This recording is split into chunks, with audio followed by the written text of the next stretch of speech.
In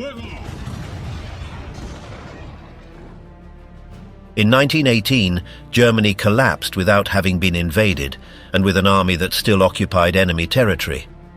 That imbalance, military defeat without territorial collapse, allowed high commands to spread the idea of an internal sabotage. However, the records showed a different situation: exhausted divisions, scattered mutinies, and an economy that in 1923 accumulated more than 360,000 convictions for theft, evidence of a profound social disintegration. In that context, National Socialism began to take shape, an ideology that combined biological racism, a conspiratorial revision of the defeat, and a new politics of the masses. Paramilitary militias offered structure, Volkisch circles provided a pseudo-scientific base, and agitators like Hitler and Rudolf Hess transformed popular resentment into a disciplined and expansive movement. The conceptual architecture of the future regime was already defined before coming to power. This documentary reveals the complete history of National Socialism.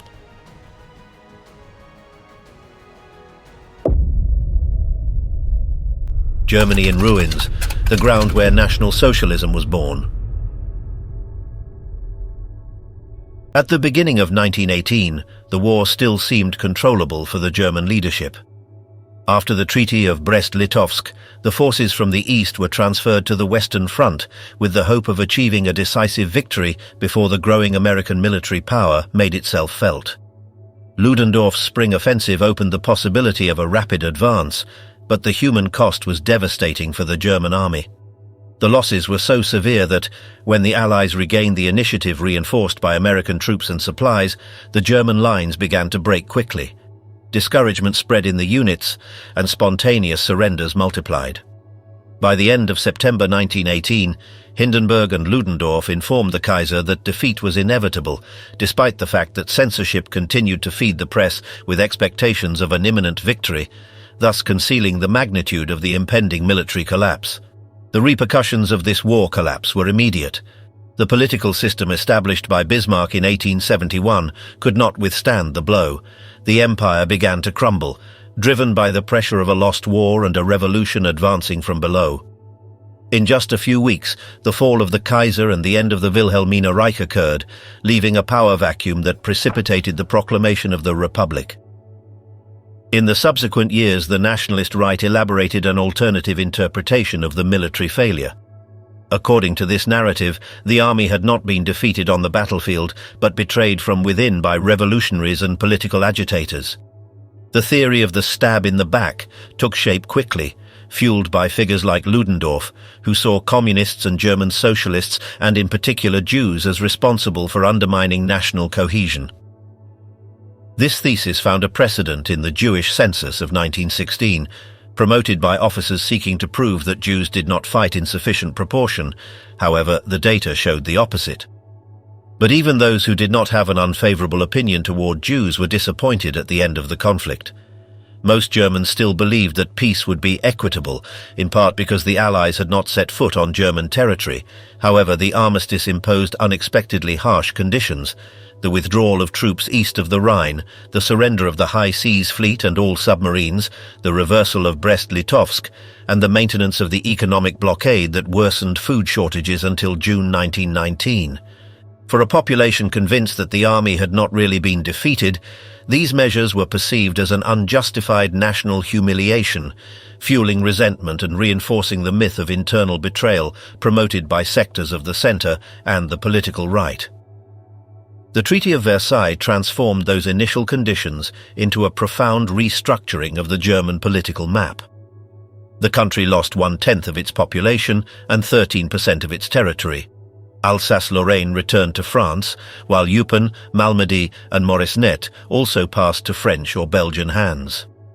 The Saar came under mandate, northern Schleswig was ceded to Denmark, and Memel to Lithuania.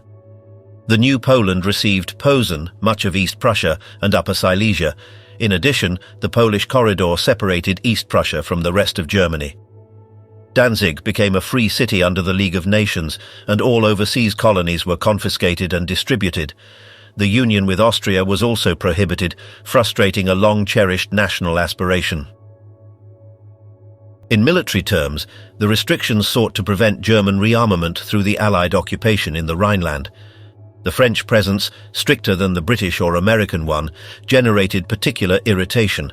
Patriotic celebrations were prohibited, separatist movements were encouraged, and nationalist organizations were outlawed.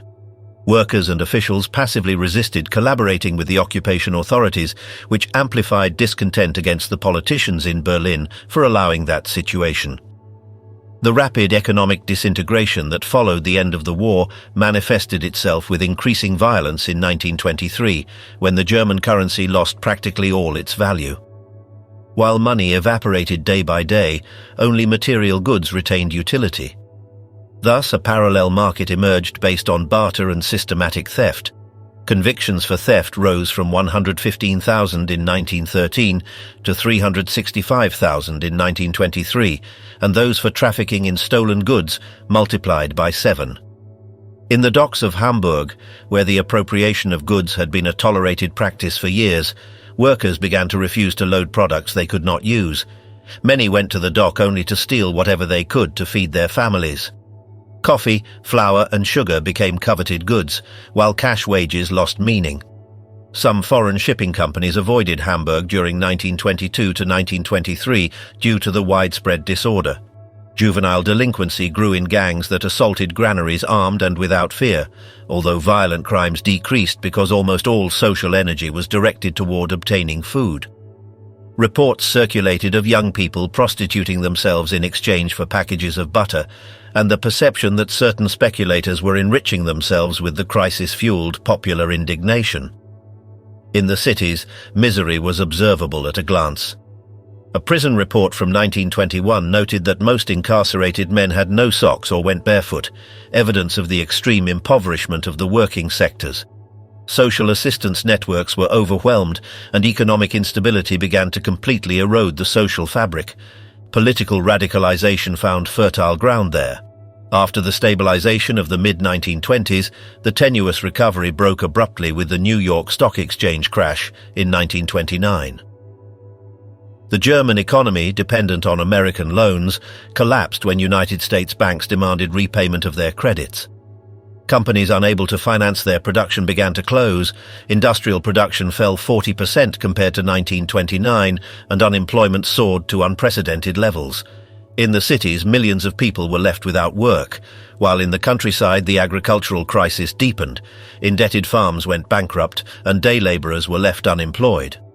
The withdrawal of capital, bank failures, and the collapse of economic activity led hundreds of thousands to the streets, where homeless men sought employment with signs hung around their necks, declaring their willingness to accept any job.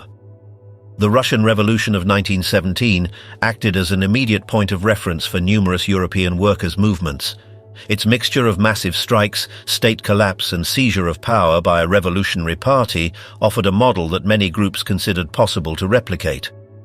In Germany, this influence intensified when the old Social Democratic Party, torn by the war conflict, split in 1916. The minority of independent Social Democrats, increasingly radicalized, ended up founding the German Communist Party at the end of 1918 under the leadership of Rosa Luxemburg and Karl Liebknecht, convinced that the revolution should follow the path marked by Petrograd. The emergence of revolutionary movements within the country aroused fear in broad social sectors. The middle and upper classes, observing what had happened in Russia, such as the expropriation of properties, the disappearance of opponents at the hands of the Cheka, and the establishment of terror, perceived communism as a direct existential threat.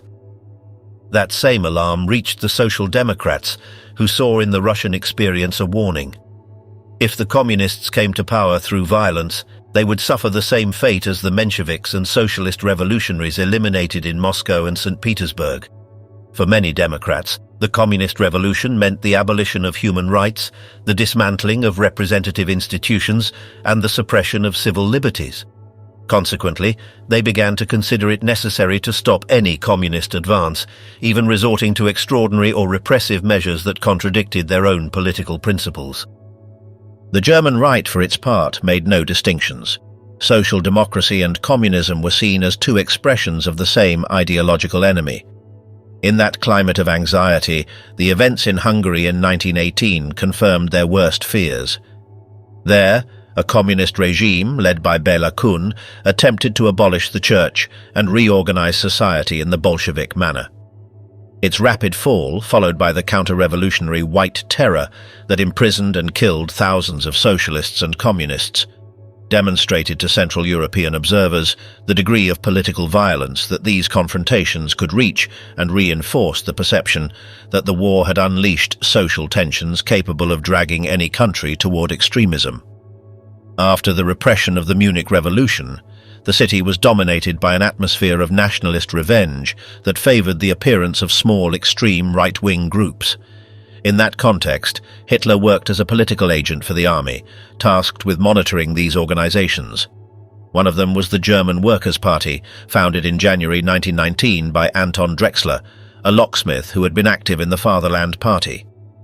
Drexler presented himself as a socialist and defender of the workers, but his ideology combined an anti-capitalist tone with an exclusionary nationalism that blamed Jews for exploitation, speculation, and Bolshevism. His goal was to attract the productive estates and distance the working class from Marxism to put it at the service of a pan-German cause.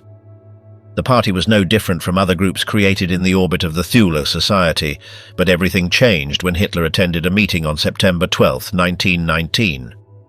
From the audience, he responded vehemently to a separatist speaker, and his intervention impressed Drexler so much that he accepted his immediate affiliation, requested following orders from the army. Although he later claimed to have been the seventh member, he joined as number 555, a figure deliberately inflated to appear a larger membership.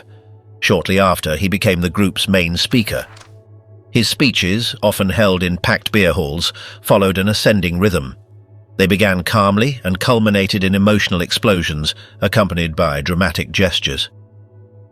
With direct language and short phrases, Hitler said exactly what the audience wanted to hear, linking his own life of poverty with Germany's suffering after the war. He transformed complex problems into a single explanation: the supposed Jewish machinations that, according to him, dominated both international capitalism and revolutionary Marxism. In February 1920, with the aim of attracting working-class sectors and differentiating itself from other nationalist groups, the party adopted the name National Socialist German Workers' Party. Despite the word socialist, its ideology had no real connection with socialism, but rather sought to break the traditional political division and replace it with a vision based on race and the authority of the leader. The flag, designed by Hitler, combined the red of the workers' movement with the colors of the old empire and a central swastika. By the end of 1920, anti-Semitism and anti-Bolshevism became the axes of its discourse, increasingly accompanied by open calls for violence. Within the Nazi movement, a current emerged early that attempted to strengthen its socialist component, led by the brothers Otto and Gregor Strasser. Gregor, coming from the Bavarian lower middle class, had gained political notoriety since the early 1920s. Educated with manners that attracted potential sympathizers, he saw the movement as a national regenerative cause and not as a tool in the service of a single leader. After his participation in the 1923 coup and his subsequent parliamentary activity, he became one of the most influential figures in northern Germany, where he reorganized entire party sections and where his ideas found a certain receptive audience. His brother Otto represented a wing even more insistent on the socialist aspect of National Socialism. He viewed with displeasure Hitler's strategic rapprochement with the property-owning middle classes and established economic sectors. In response, he defended a vision that denounced unproductive capital, financial power, and the influence of big businessmen. In his view, the movement should maintain a line hostile to big capital and adopt a nationalist syndicalism capable of attracting discontented working-class sectors. From his publishing house and propaganda activity, he even supported strikes and social causes that Hitler considered incompatible with the party's overall strategy. The party seemed to divide into two branches not necessarily contradictory, but with diametrically different objectives. At this point, it is important to consider how Hitler reached such an important position within the Nazi Party, capable of resolving internal political issues according to his own will. Among those sent to political training courses in June 1919 was Adolf Hitler, a 30-year-old corporal who had served throughout the war and who, despite having participated in socialist demonstrations like many other soldiers, had not stood out for any prior political activity.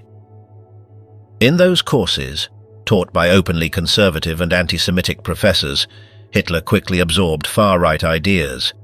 His vehemence in speaking and his ability to communicate with ordinary men caught the attention of his instructors, who selected him to teach classes to other soldiers a few months later. It was then that he discovered he possessed a natural talent for oratory. In that same period, he began to express his radical anti-Semitism clearly, describing Jews as a biological threat to European peoples and advocating a program of uprooting their supposed privileges through legal and planned means. Already turned into a trusted political agent of the army,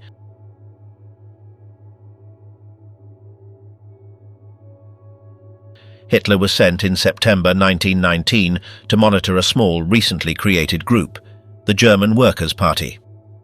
His improvised intervention at a party meeting impressed Anton Drexler, its founder, and the army authorized his immediate incorporation.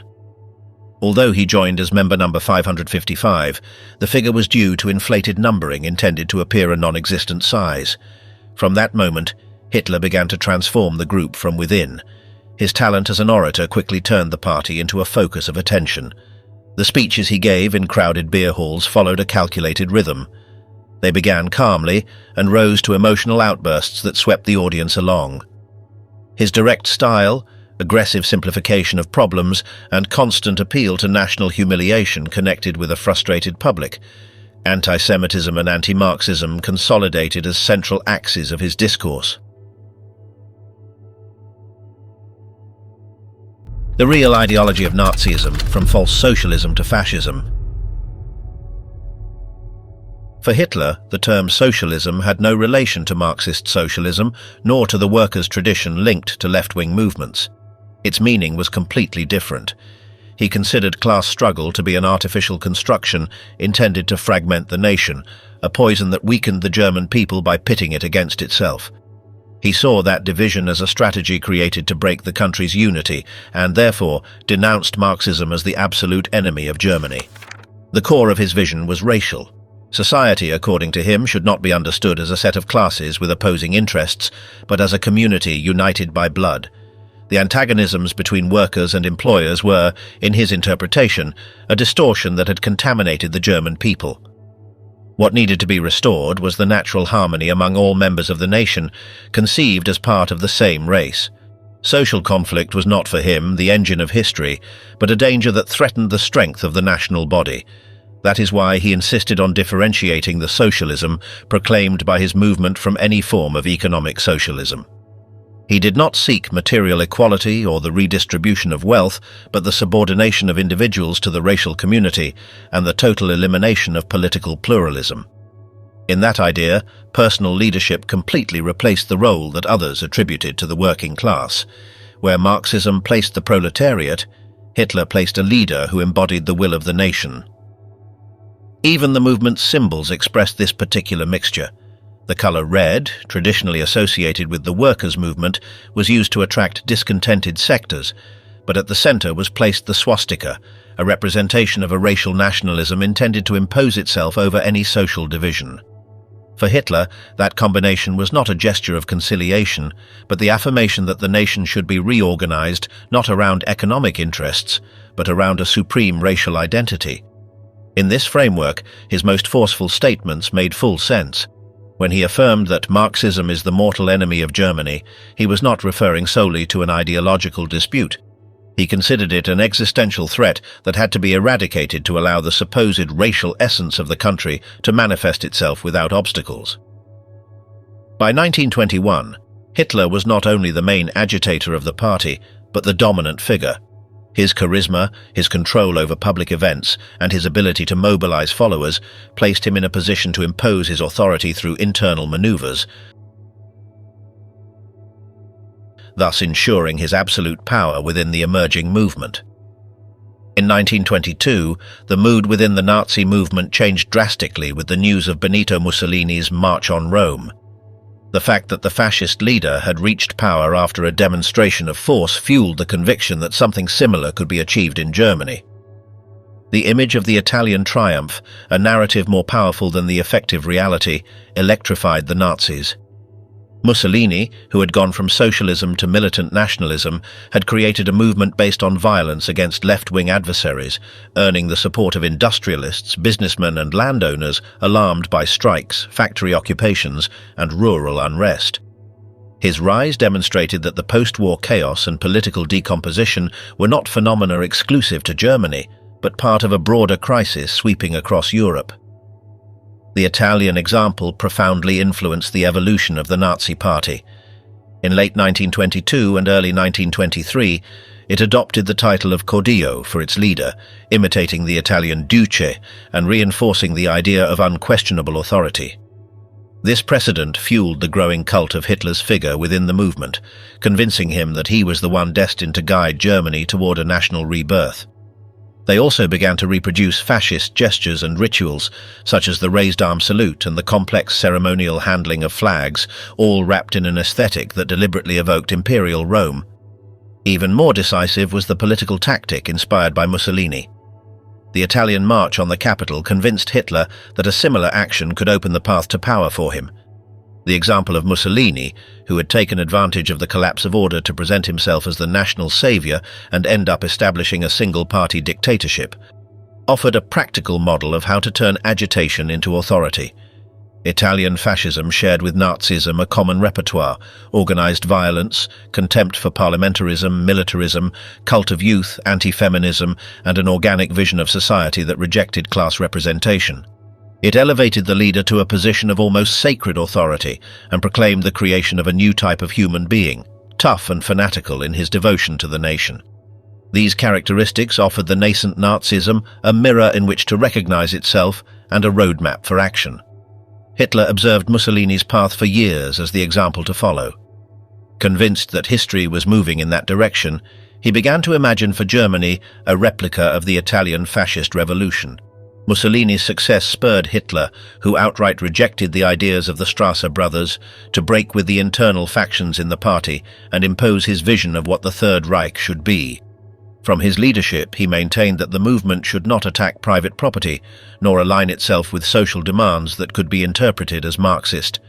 For him, workers did not seek theories about economic reorganization, but rather speeches that appealed to their emotions, to their national humiliation, and to the promise of racial unity. He considered that introducing debates about property or economic structure would only divide the party's base and weaken its propagandistic momentum.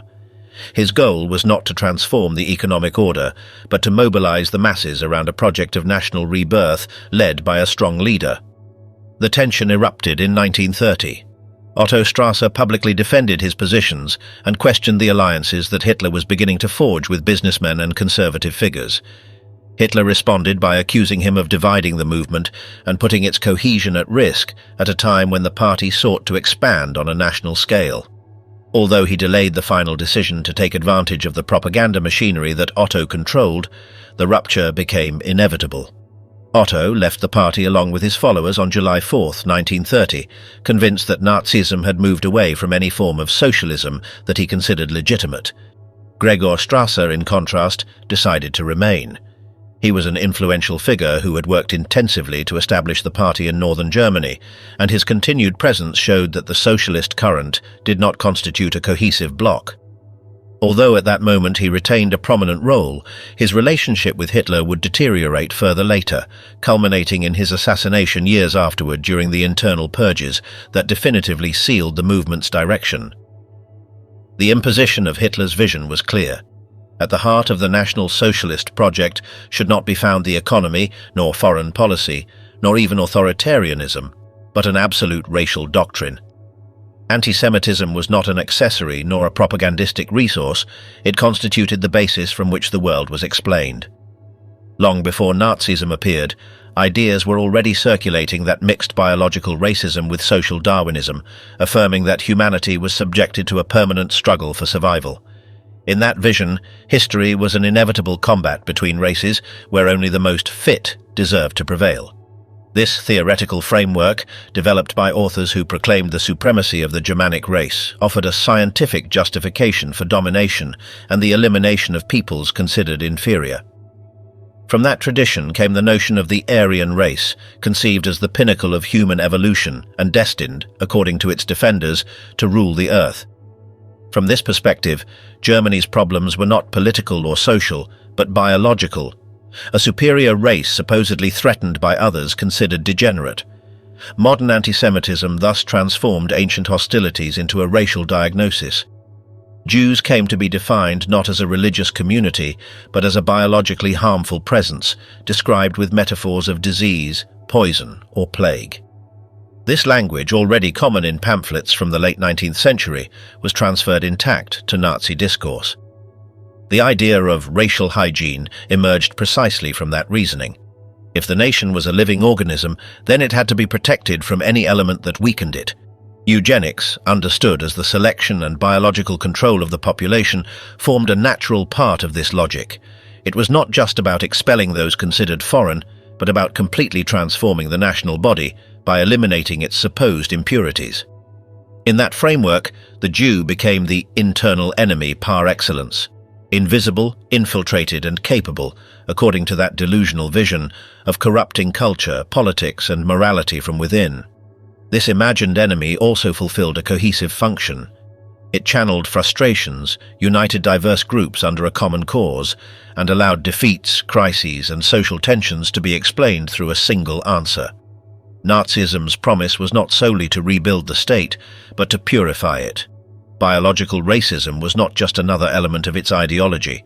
It was the axis from which all other policies were justified and the ultimate reason for the movement. But Hitler, a student of the thinkers of his time, had found some fundamental concepts to expand his vision among a resentful and angry people.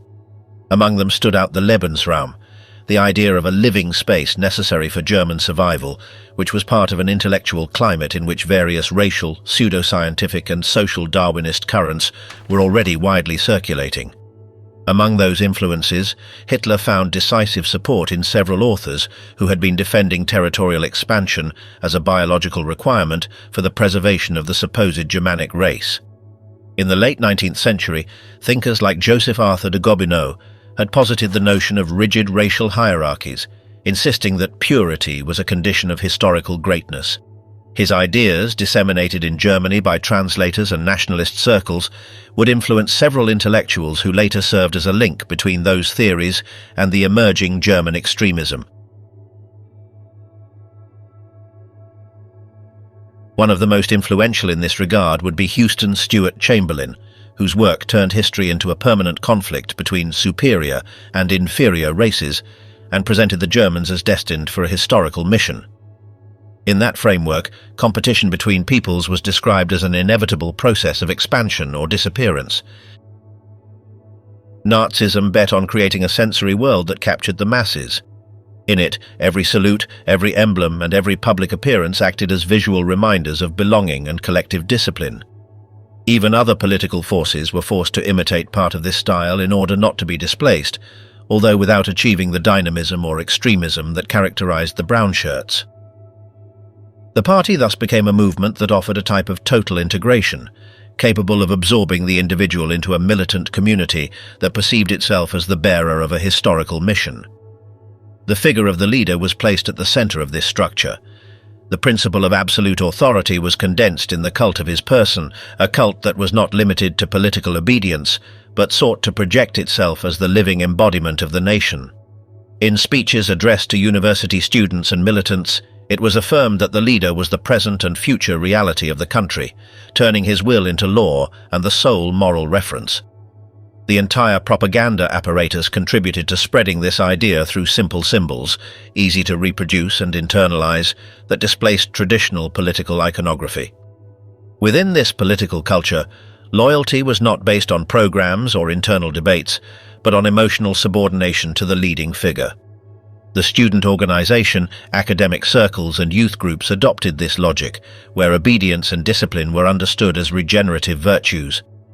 For many activists, adherence to the movement arose not only from ideological conviction, but from the intense experience of belonging to a homogeneous and mobilized collectivity.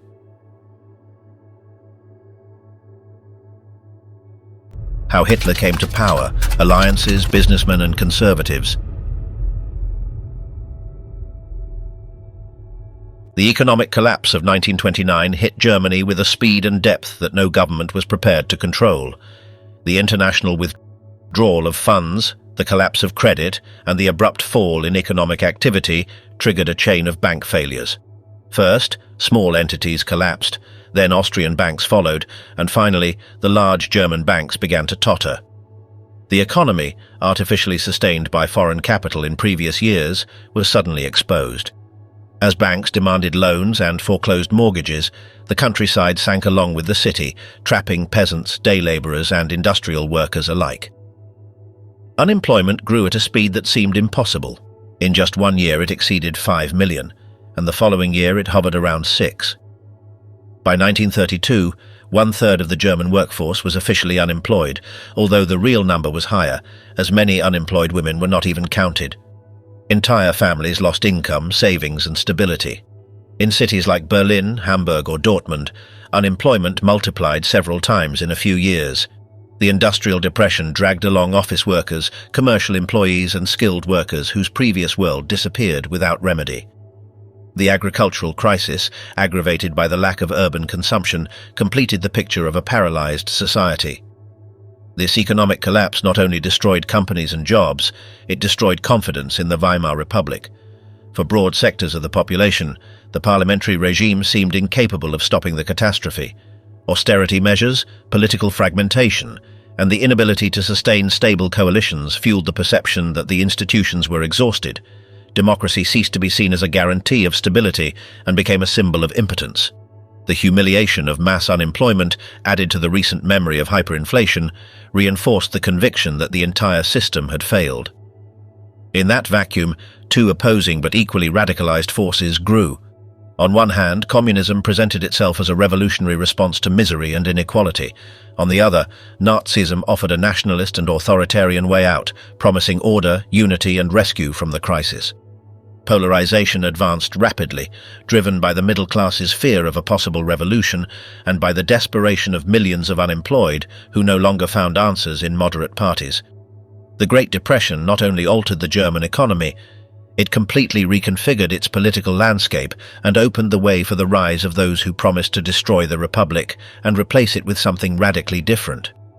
During the early years of the Nazi movement, the majority of German business leaders did not see Hitler as a viable or reliable political option. Industrial leaders viewed the party with suspicion, distrusting its anti-materialist rhetoric, its violent methods, and its radical image. The financial resources of the Nazi Party came almost exclusively from membership dues, entrance fees to rallies, and small contributions, and there was no significant backing from industrial conglomerates. In this landscape, Fritz Thyssen stood out as an exception, one of the few major industrialists who, driven by his anti-communism and his disillusionment with the Republic, provided funds and personal support, giving the movement a credential of respectability that contrasted with the widespread distrust of the rest of the sector. Outside of this early case, other business connections would emerge later for different reasons. Emil Kirdorf, a coal magnate known for his deep resentment toward the labor movement, saw in Hitler a useful ally against unionism and the social policies of Weimar. His support was due less to a full ideological coincidence than to the conviction that Nazism could restore an authoritarian order favorable to large owners. This backing helped the Nazi Party improve contacts among industrial circles in the Ruhr. Thyssen himself, later on, would expand his collaboration by financing key party activities and facilitating access to business networks that had previously remained closed. His later memoirs would describe this support as a desperate attempt to halt communist expansion, even if it meant strengthening a movement whose economic program he never fully understood. Other industrialists, such as Flick, found in Nazism the opportunity for advantageous economic pacts. The destruction of the union movement, the expansion of rearmament, and selective privatizations opened spaces for lucrative agreements. Companies like IG Farben, attracted by authoritarian stability and enormous state contracts, consolidated economic relationships that would be decisive in subsequent years. Outside Germany, the Nazi rise also sparked business interest. Henry Ford, whose anti-Semitic ideas were known even to Hitler, became a figure admired by the German leader. Although Ford did not belong to the movement, his industrial model and ideology were symbolically integrated into the Nazi vision.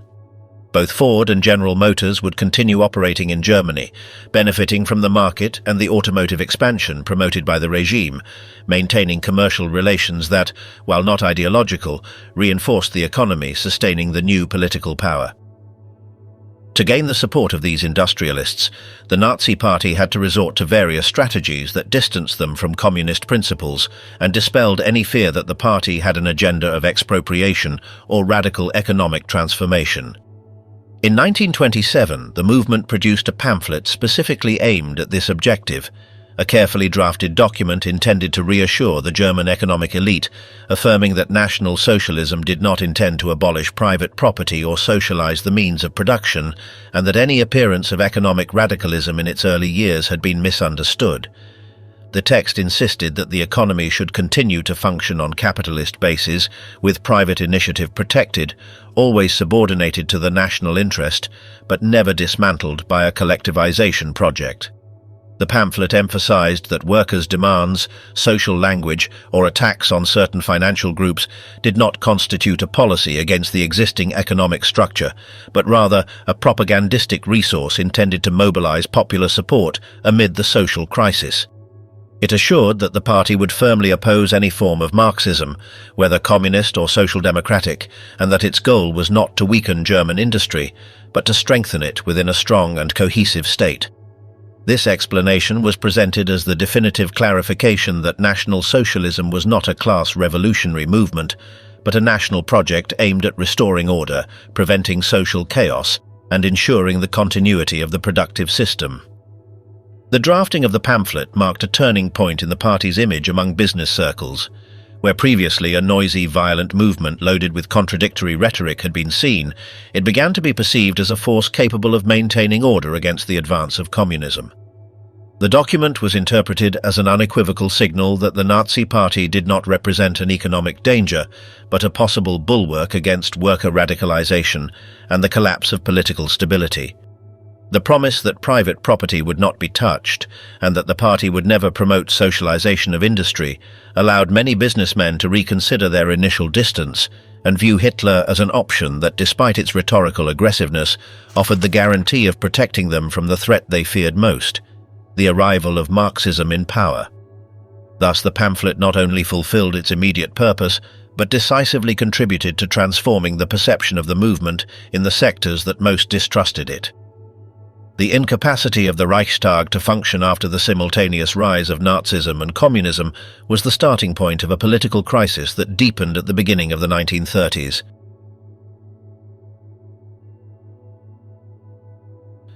The sessions became chaotic, interrupted by uniformed deputies, propagandistic stunts, and maneuvers that made it impossible to form stable majorities. Between 1930 and 1932, Parliament practically ceased to operate, and real power began to shift toward the inner circle of President Paul von Hindenburg, where high military commands and conservative advisers viewed the democratic parties with growing distrust. In that climate, General Kurt von Schleicher emerged as a key figure. From his office in the Ministry of Defense, he sought to build an authoritarian government with mass support, convinced that the Nazis could be tamed and integrated as a plebiscitary base for a new order. After the elections of 1930, the strategy involved replacing Chancellor Heinrich Brüning's dependence on the Social Democrats with an agreement with Hitler. The military elite viewed Brüning's economic policies, which hindered rearmament with increasing irritation, as well as his decision to ban the SA, contrary to the desire to use them as an auxiliary force for the army.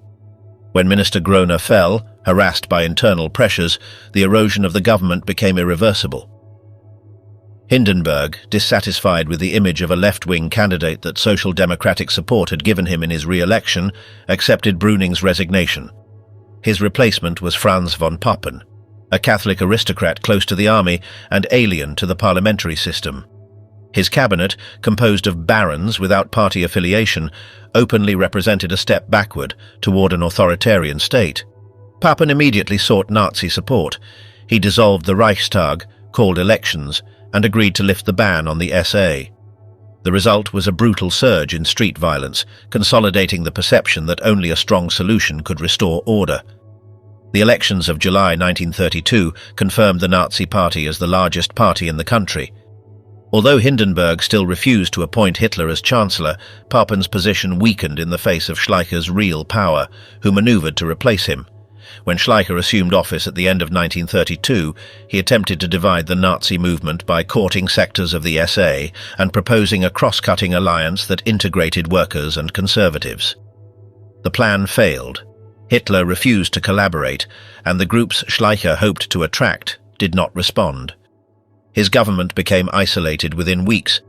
Papen, resentful of his dismissal, negotiated secretly with Hitler. Both agreed to form a cabinet of national concentration, where conservatives would control the key ministries and Hitler would be chancellor, confident that they could handle him. Hindenburg, pressured by the lack of alternatives and convinced by Papen that the Nazis would be contained, finally accepted the appointment. On the 30th of January 1933, Hitler was appointed Chancellor of the Reich. The systematic elimination of democracy began immediately. The Reichstag fire, which occurred on the 27th of February 1933, allowed the regime to present the communists as responsible for an attempt at violent subversion, thus justifying an emergency decree that suspended fundamental rights and opened the way to massive repression. That decree, issued on the 28th of February, became the legal or semi-legal basis for the permanent suppression of freedoms, successively renewed until it became established as a stable norm of the new political order. From that moment, the communists were out of the game, and the repressive machinery immediately turned against social democrats and trade unionists, whose premises were occupied, their publications banned, and their militants detained or beaten by brownshirts and SS, who acted with growing impunity and organized violence. By the end of March, dozens of trade union headquarters had been taken over, a prelude to the definitive dissolution of the workers' movement as a political force.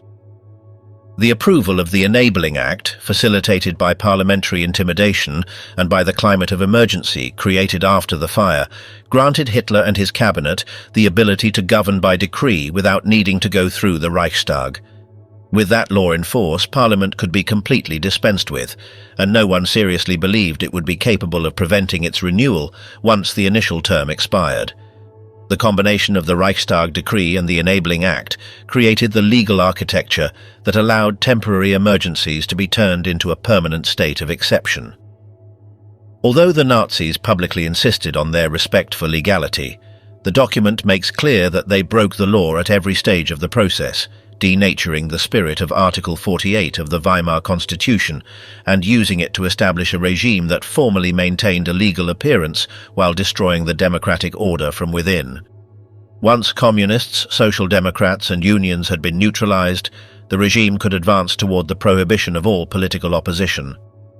Paramilitary violence in the streets, backed by broad sectors of the lower police, where Nazi sympathizers abounded, expanded the margin of maneuver for the SA and SS to carry out raids, intimidate adversaries, and pressure local institutions to accept the new power dynamic. The Reichstag, increasingly chaotic and deliberately obstructed by the presence of dozens of uniformed Nazi deputies, ceased to function as an effective legislative body. Between 1930 and 1933, its sessions were drastically reduced, to the point of meeting only a few days in entire months, while real power shifted toward the immediate circle of President Hindenburg and toward the street, where violence and disorder set the political pace. In that context, the repression extended beyond the left-wing parties. Intellectuals, conservative opponents, grassroots militants, and any figure perceived as an obstacle to the consolidation of the new regime became targets of arrests, assaults, and bans. The progressive elimination of independent institutions culminated with the internal purge of 1934, the well-known Night of the Long Knives, in which Hitler ordered the assassination of Ernst Röhm and much of the SA leadership, as well as other political rivals inside and outside the party. The documentary shows how, even before the Purge, conflicts between the revolutionary wing of the SA and the political calculations of the Nazi leadership generated tensions that worried both the government and the army. The Stenners Revolt and the so-called Boxheim documents had revealed that sectors of the SA aspired to unleash a violent revolution, which reinforced Hitler's determination to discipline or eliminate the most autonomous elements of the movement. The 1934 Purge definitively closed that internal conflict. The elimination of Röhm and the most radical SA leaders reassured the conservative and military elites, who saw the independent power of the assault sections as a risk of loss of control. From then on, the repressive structure was firmly centralized around the SS and Hitler's personal authority, thus consolidating the last piece of the process of dismantling the Weimar democratic system and establishing the legal, political, and coercive foundations of the Third Reich. How the Nazi state functioned: economy, society, and repression. Despite the promises that Hitler proclaimed at the top of his voice, the economy of the Nazi regime did not involve the abolition of private property, nor the handover of productive control to the workers. Far from adopting a class socialism, its model combined capitalism with strong state interventionism directed toward military, strategic, and national strengthening ends. From their arrival in power, the new governing elite deployed policies aimed at reactivating industry, reducing unemployment, and preparing Germany for war, without altering the capitalist base. The economist Hjalmar Schacht, in charge of the initial economic policy, was a key piece.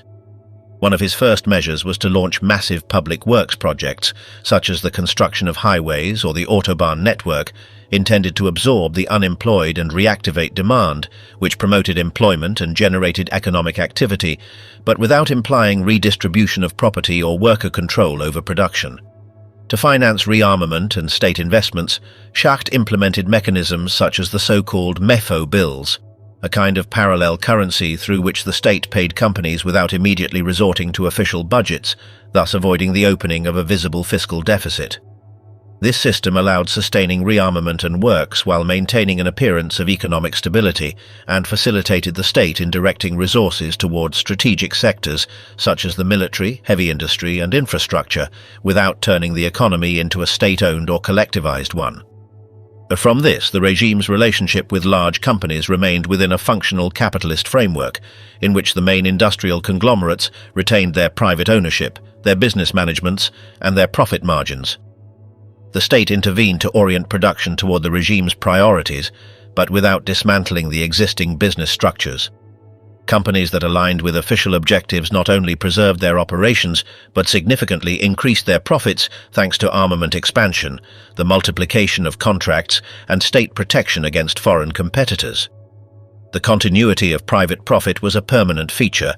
The regime did not seek to transform the economy into a socialist system, but to turn it into a productive machinery subordinated to military preparation. In this context, the steel, chemical, and automotive sectors became pillars of the economic project. The steel industry expanded at the pace of rearmament needs, with sustained production increases and contracts that guaranteed high revenues. Chemical companies, with IG Farben as the undisputed giant, participated in the development of synthetic fuels, artificial rubber, and a wide range of inputs essential to reduce dependence on the exterior. The automotive industry, driven by military mobilization, experienced accelerated growth with large orders for trucks, engines, and technical equipment.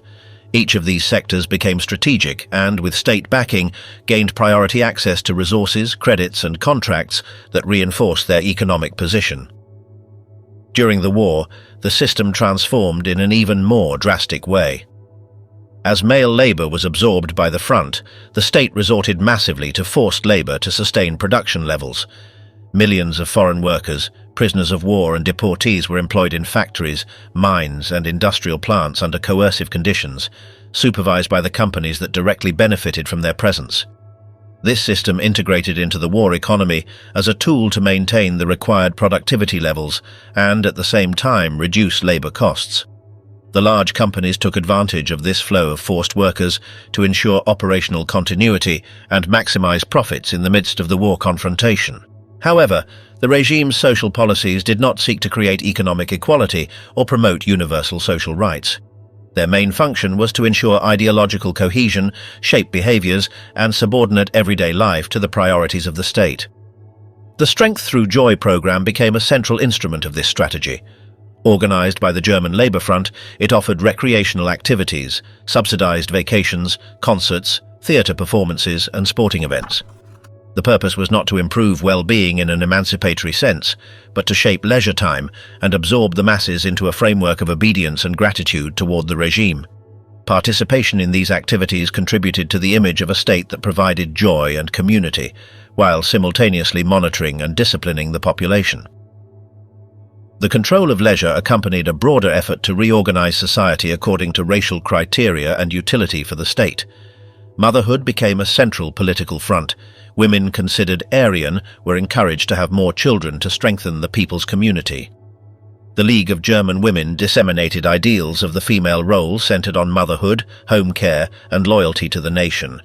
Incentives were promoted, such as marriage loans, motherhood medals, and public campaigns in favor of large families. These initiatives were not designed for gender equality or the protection of social rights, but to increase the population belonging to the racial category preferred by the regime. The racial dimension permeated all social policies. Welfare measures, leisure, and family support were reserved for those who met the criteria for belonging to the national community. Non-Aryans were systematically excluded from any benefits, marginalized and stripped of their rights. Exclusion operated both economically and socially. They could not access the organizations of the German Labour Front, the KDF activities, or the state's cultural or recreational institutions. The system promoted a homogeneous community that reinforced internal cohesion through institutionalized discrimination. To maintain racial hygiene, the regime's repressive apparatus was designed to reach every corner of society and turn any form of dissent into a mortal risk. The Gestapo, the state's secret police, did not wear uniforms or display its presence. It worked based on denunciations, discreet surveillance, and interrogations, combining traditional police methods with a systematic use of fear. It did not need a huge number of agents. The climate of terror and the willingness of many citizens to report their neighbors, co-workers, or even family members gave it a network of informants much broader than any formal service could have organized. Its function was to locate, isolate, and destroy any person considered an enemy of the regime, from political opponents to those who simply told inappropriate jokes or showed lack of enthusiasm. Above and alongside the Gestapo was the SS, which had evolved from a small personal guard of the leader into a body with its own structure, fanatical ideology, and direct competencies over internal security and the management of concentration camps. Within the SS, the Intelligence Service, or SD, and the units in charge of Reich security were responsible for coordinating political persecution, monitoring parties, churches, universities, and cultural associations. The concentration camps were the piece that completed this system. The first ones were created shortly after the seizure of power, long before the systematic extermination of the Jews began. They were places intended mainly to imprison communists, social democrats, trade unionists, critical intellectuals, Jehovah's Witnesses, homosexuals, Roma, and all kinds of real or imagined opponents. Admission did not depend on an ordinary trial, but on administrative and police decisions. A preventive custody order was enough to send someone to a camp for an indefinite period. The regime presented these places as necessary instruments to re-educate and remove dangerous elements, but in practice they functioned from the beginning as spaces of torture, forced labor, humiliation, and death. Eugenics and racism policies were consolidated as legal and administrative pillars of the regime, transforming discrimination into an institutionalized system. The Nuremberg Laws, promulgated in 1935, legally defined who was considered Aryan and who was not.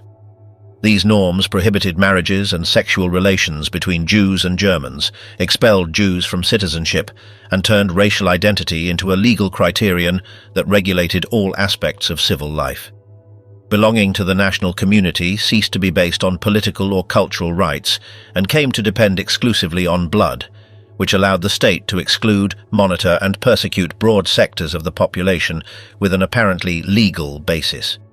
Even before these laws, the regime had initiated an ambitious program of forced sterilization, targeted at people diagnosed with hereditary diseases or disabilities. The law for the prevention of offspring with hereditary diseases authorized special medical committees to decide who should be sterilized, with procedures publicly presented as scientific and beneficial for the general health of the people. In reality, it was a coercive policy that annulled individual freedom and allowed intervention in the reproductive lives of tens of thousands of people. Sterilization became a form of medical violence that sought to eliminate what the regime considered undesirable, under the premise of improving the purity and strength of the nation. The next step was even more brutal. The Action T4 program established the systematic murder of people with physical or mental disabilities, considered a burden on the state and a threat to racial health. Under the pretext of euthanasia, doctors, nurses and officials participated in an organized process that included transferring patients to special institutions, the bureaucratic evaluation of their value, and finally their execution through gas chambers, lethal injections or starvation. Families received false notifications attributing the death to natural causes, concealing the criminal dimension of the program. Action T4 not only eliminated tens of thousands of defenseless people, but also served as an administrative, technical and psychological rehearsal for methods that would later be expanded during the war. At the same time, preparation for war became the axis that articulated all the regime's policies from its early years. The economy was reorganized to sustain a continuous rearmament process, initially disguised through public works programs and financial mechanisms that hid the growth of military spending.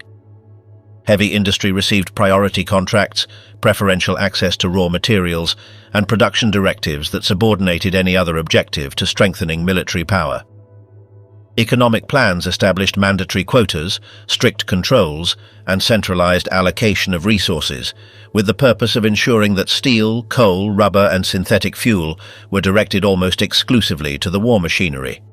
Full employment, presented to the public as a social success, was in reality the result of the massive absorption of labor into sectors directly or indirectly linked to rearmament.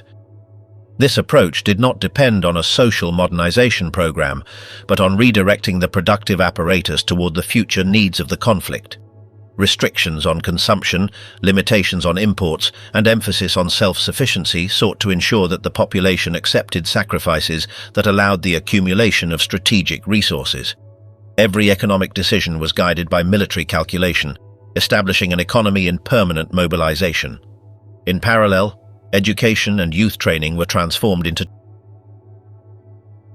tools of militaristic indoctrination. The Hitler Youth acquired a central role in the lives of young people, progressively requiring all males to join, and, in differentiated programs, females as well. Instruction mixed physical discipline, paramilitary training, and ideological teaching, with a strong emphasis on obedience, sacrifice, and combat. The idea was inculcated that war was inevitable, and that the mission of youth was to prepare to defend and expand the nation. Regular schooling reproduced this message. Curricula were revised, sports activities were militarized, and racial propaganda was reinforced in every subject. The goal was to create generations willing to fulfill the state's orders without question, and capable of giving their lives for the expansion of the Third Reich. War, genocide, and the modern myth of the socialist Hitler. The invasion of Poland in September 1939 marked the beginning of the military expansion that the regime had prepared for years. The attack began on the 1st with unprecedented coordination between ground, air, and mechanized forces. This form of combat, later known as blitzkrieg, combined speed, surprise, and concentration of force on specific points of the enemy line. Aircraft that destroyed communications and airfields, tanks that penetrated deep, and motorized divisions that encircled Polish positions allowed resistance to collapse in a few weeks. On the 17th of September, the Soviet invasion from the east sealed the country's fate. By the 6th of October, Poland was completely defeated and divided between the two powers. The occupation established a regime of systematic brutality. The annexed territories were subjected to accelerated Germanization, with massive expulsions of the local population, confiscation of properties, and deportations. In the area called the General Government, directly administered by the regime, the Polish population was subjected to forced labor, planned starvation, and a police system designed to eliminate any form of resistance. Cultural, intellectual, and religious elites were persecuted with the aim of dismantling any possibility of national organization. Thousands of people were executed in operations intended to eliminate social and political leaders. Violence against the Jewish population intensified from the first days of the occupation. Ghettos were imposed, expropriations and measures that limited mobility, work, and daily survival. The looting of properties was systematic. Homes, workshops, businesses, and personal objects were confiscated and sent to the Reich. The objective was not only economic but also ideological, by reducing Jewish communities to a situation of total vulnerability that facilitated their subsequent extermination. The success of the campaign in Poland reinforced the regime's confidence in its military strategy.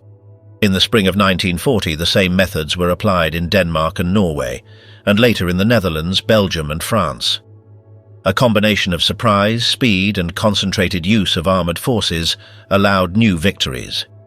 The fall of France in June 1940, in just 6 weeks, confirmed the effectiveness of the model and extended German dominion over much of the European continent. The regime had built, during the previous years, an ideological base that presented Jews, Slavs, Roma, people with disabilities, and other groups as biological threats to the national community. With the invasion of Poland and then the occupation of large territories in the east, that ideology found a space to unfold in the form of increasingly radical policies.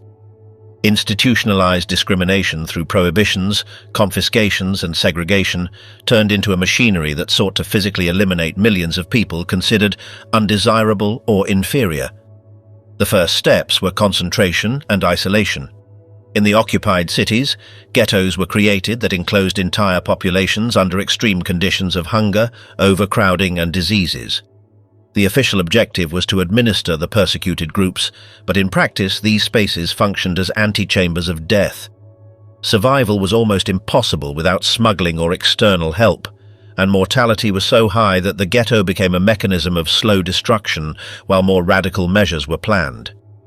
In parallel, thousands of people were subjected to massive shootings on the Eastern Front, executed by special units that followed the army during the invasion of the Soviet Union. The next stage was systematic deportation. Overcrowded trains transported Jews, Roma, political opponents, homosexuals, Jehovah's Witnesses, people with disabilities, and Soviet prisoners of war to concentration and extermination camps.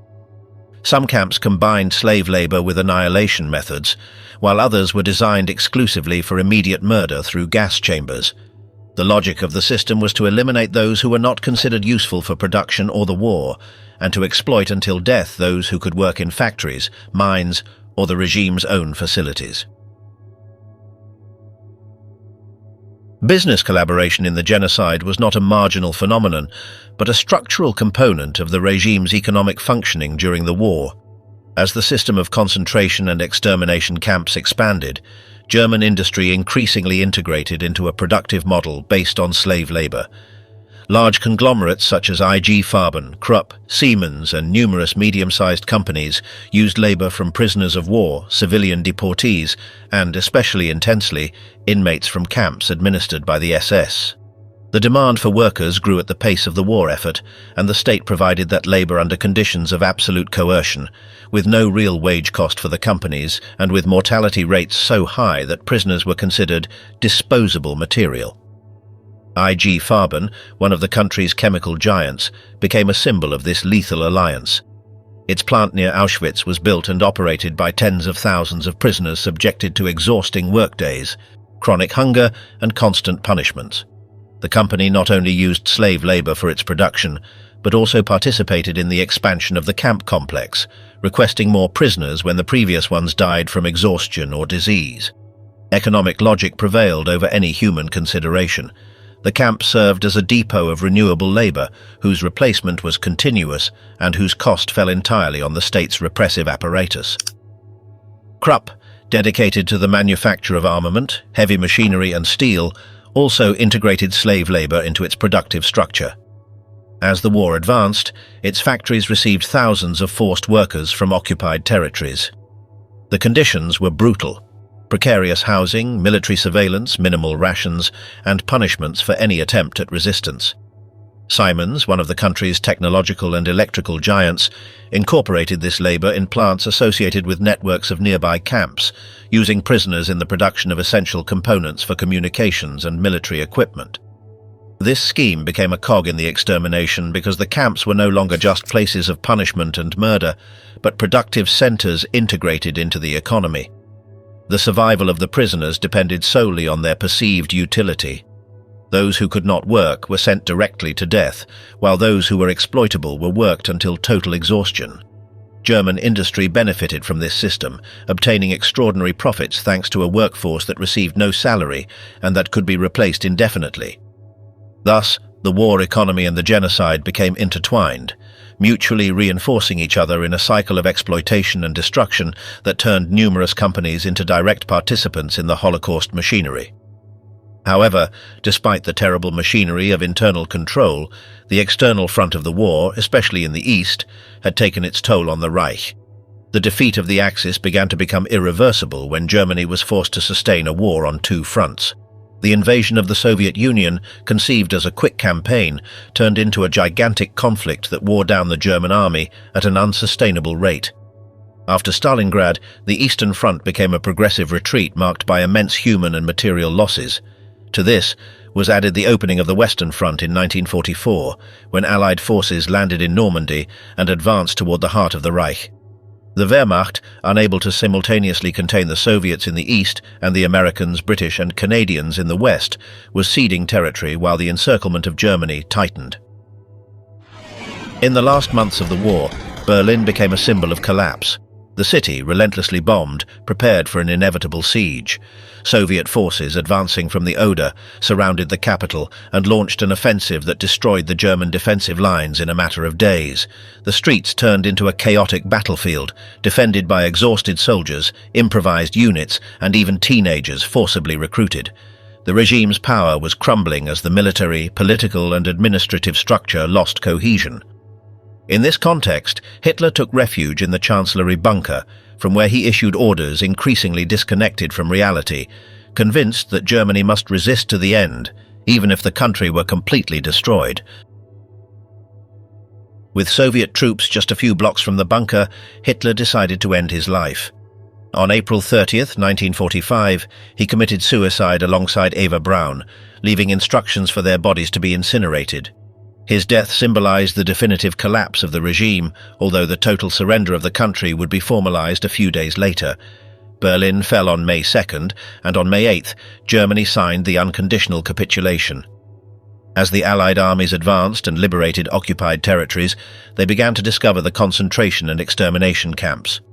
What they found surpassed any previous report: piled-up corpses, barracks full of starving prisoners, gas chambers, crematoria and warehouses filled with objects stolen from millions of victims.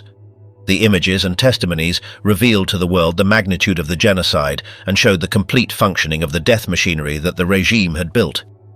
The military defeat of the Axis thus exposed the central crime of the National Socialist project, revealed in its full dimension at the end of the war.